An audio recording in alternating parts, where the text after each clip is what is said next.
I've had a lot of comments lately, ever since I got the wood stove here, worried about my 90-degree pipe going outside.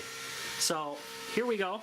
I have my FLIR camera, which is going to take a heat visual of what the wood stove is producing. We're working around 400 degrees, guys, plus, right, 700 on the glass, 300 in the back and whatever. Now let's check out my flue pipe in comparison. Pretty weak compared to the wood stove. And I've seen straight uninsulated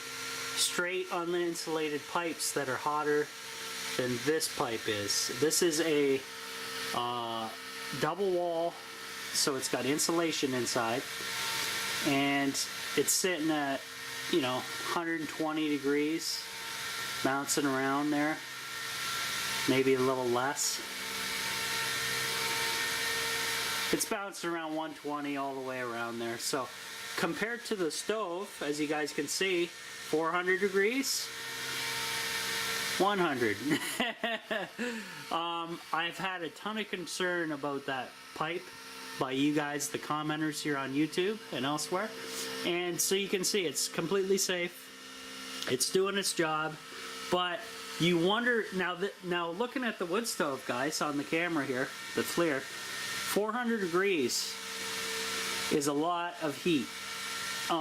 That's why I want to take that heat from the wood stove and transfer it down into my radiant system. That way I can move that heat around the tiny house faster than just letting this thing here sit here stationary, letting the heat sit here stationary and slowly heat up the air.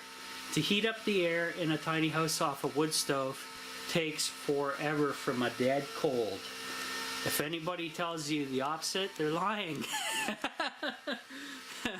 That's just the way wood stoves work. They work passively, nice and slow, nice and dry heat. But they work well, and they've worked forever like that. So, by adding my radiant system, which is in disarray right now, I'm going to repair that.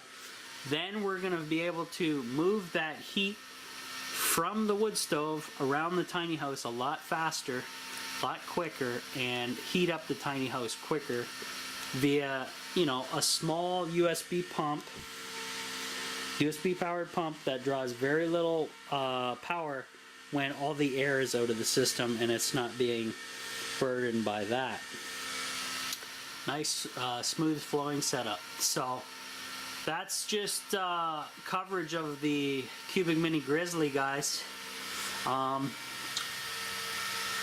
know I've had people just, I don't know why they're so concerned about that flue being like that.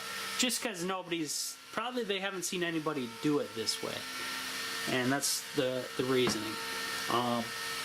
But like I say, I have a 12-volt fan blowing across that flue.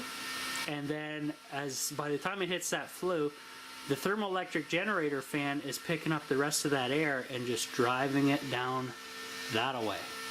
So the pipe does not get very hot when I have airflow going across it. If you don't have any airflow going across it, yeah, that's when it would be concerning, for sure.